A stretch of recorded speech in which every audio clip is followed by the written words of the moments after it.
So, a while back I was part of a group called Vlogerific, and while we stopped making videos a long while ago, I was happy with some of the content I made. One video that I did was a list of 5 writing tips, which I was especially proud of, so I decided, in the spirit of talking about writing, to revisit that list and update it slightly. So, number 1. Write what you love. You should always write things that you love. This isn't just good because it means you'll enjoy what you're doing. That enjoyment is actually crucial to your motivation.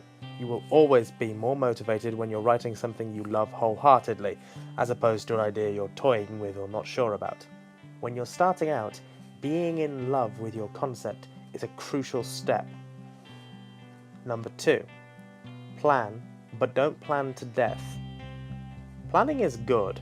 Knowing where a character is going or where a plot is leading you to is always good because it lets you know where the journey the characters of your story ends, meaning you can decide how to dedicate your time. If a character is going to be dead by chapter 5, you might decide not to dedicate any development time to them, or you might decide to dedicate extra time to them to flesh them out. That being said, don't plan to the point that you constrain yourself. You might reach chapter 5 and then realise that you don't want to kill that character, but if you've rigorously planned the story, you've left no breathing room for them. Number 3. Listen to your characters. If you've done your job as a writer well, your characters will feel alive and real, or at least real enough that you will know what seems out of character for them. Listening to them, therefore, is one of the most important things that you can do. Your characters will, in a sense, tell you when something you want them to do is wrong for the character. Listening to them in this manner is the difference between creating a compelling character and creating a cipher who does what the plot requires and is therefore massively inconsistent from scene to scene. Number 4. Use tropes wisely. One of my personal beliefs as a writer is that an idea doesn't have to be original, provided that it's well executed. In this vein, you can have a Gandalf-esque old mentor, or a young farm boy hero, or a mighty warrior. But you have to make sure that, whether you're following the archetype to the letter or subverting it, that you do so well. There's no point doing a mentor if he's indistinguishable from Gandalf or Obi-Wan. There's no point doing the young hero if he's carbon copy Luke Skywalker with no charisma. If you're gonna do it right. Number 5. Make sure we care about the hero. The hero, or more properly, the protagonist of your story, should be someone the audience cares about. That doesn't mean they have to be good, but if they're an unremitting bastard, make them funny. If they're not funny, give them a heart. If they're not a bastard but they do bad things, make sure they have sympathetic traits, meaningful remorse or guilt, for example. These things give your audience a hook to care about.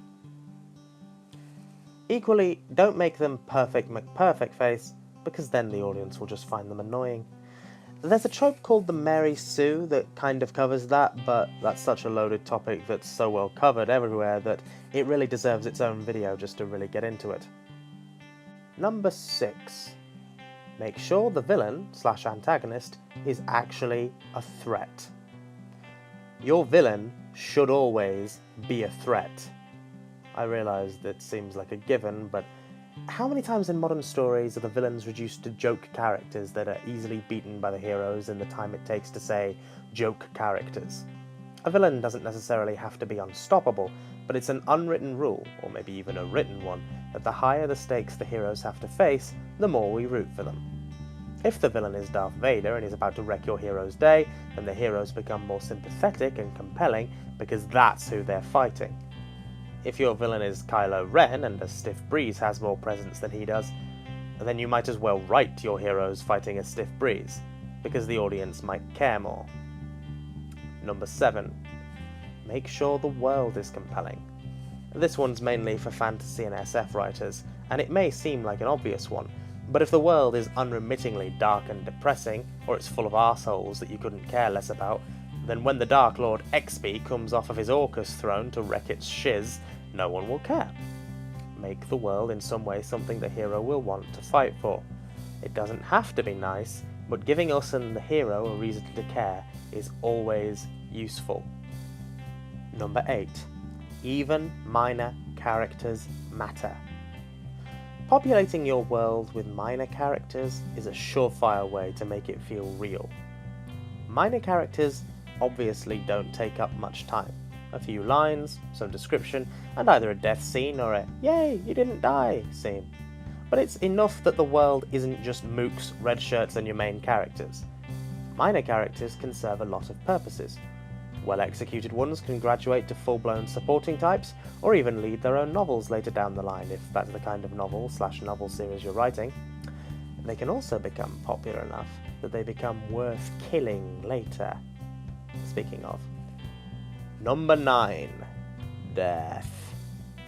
This one's another bit especially for fantasy and sci-fi, especially for those with clear villains that must be fought. People die in real dangerous situations, like wars. If no one your heroes like dies, that's unrealistic and makes for poor storytelling, and lessens the threat of the villains. Killing a supporting character, or even a popular minor character, can increase emotional investment in your story, can up the stakes, and can really sell the power of the villain and challenge the hero. Number 10. Ignore advice if it doesn't apply. Paradoxical as this is for an advice video, at the end of the day, your novel is your novel. There is a finer line than people might realize between taking advice and losing the soul of your story and forgetting why you loved the idea to start with. Always feel that you can ignore advice if you feel it doesn't work for you, within reason. I hope at least some of these tips have been helpful. I'll see you next time. Bye everyone!